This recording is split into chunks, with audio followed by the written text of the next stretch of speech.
Hi everyone, welcome back to TechX Pro. Today we have got ASUS Vivobook 15 on the desk. It's a sleek budget-friendly laptop with some surprises on it. I'll take you through its design, performance, battery life and etc. And by the end of this video, you should be able to decide if this is your next everyday machine. So let's dive in and see what we get. First we'll talk about the unboxing and first impressions and see what's there inside the box. The laptop is covered with a fabric, it's not a plastic. That's what I like, and we see some documentations there. Then after opening the right side compartment, we see the power cable and the charger there.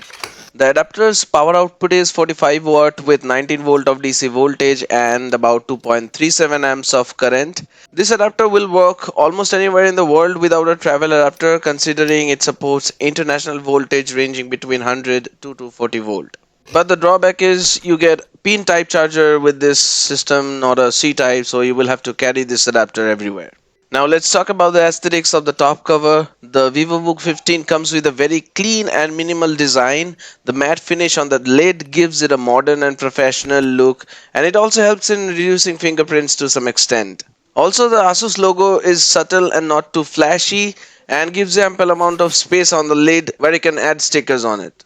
And on the bottom we can see the air vents, the fan vent and the speaker grills on both sides. The top and bottom covers are made of plastic, but it's a good quality plastic, and also under 50,000 you cannot expect an aluminum frame. Now let's talk about the hinge design. This system has a 180-degree hinge which allows the laptop to lay completely flat. However, the hinge feels a little bit hard. I could not move the lid with one hand. I had to use the other to move it. Now coming to the keyboard, it has a full-sized keyboard including a dedicated number pad, which is really useful for students and office workers. The keys have decent travel and provides a good tactile feedback, making it very comfortable while typing.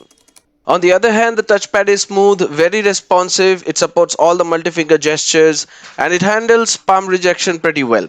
However, I felt like the touchpad is a little bit smaller in size considering the size of its palm rest.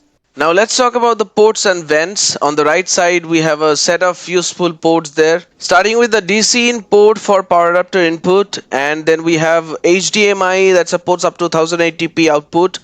Couple of USB A 3.2 ports are there. Then we have a USB type C, it is only for data transfer, and then we have a 3.5mm audio jack. While on the left we don't have much, a USB type A 2.0 port, couple of power indicators and a fan vent. That's it. It comes with a 15.6-inch Full HD display with a resolution of 1920 by 1080. That is pretty standard and ideal for everyday use. Color reproduction is okay for casual users. It is not meant for professional photo or video editing, but for media consumptions, browsing and office work, this is quite comfortable. Now let's look at the display from different angle and see how it looks.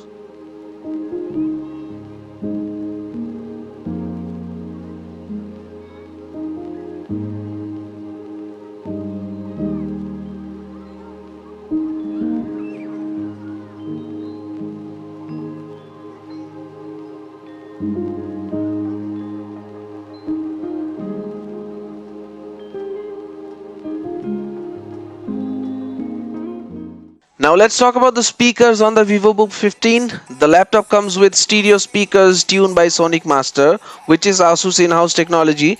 The speakers are especially tuned for speech-based content like meetings and lectures, so the output is quite trebly and you do not expect a lot of bass from it. Let's hear a song and you will get a brief idea about it.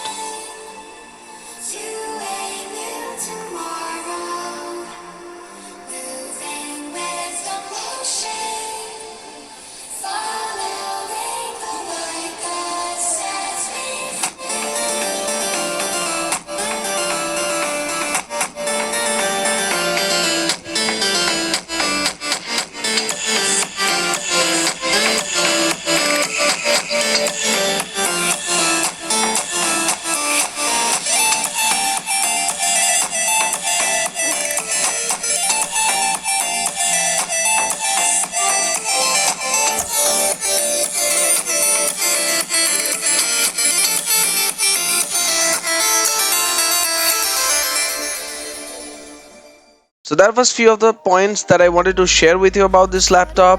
If you want to share any other information about this, you can drop a comment. If you found this video helpful, please hit like, and if you're new here, please subscribe to my channel TechXPro. Thank you so much for watching this video, and I will see you in the next one.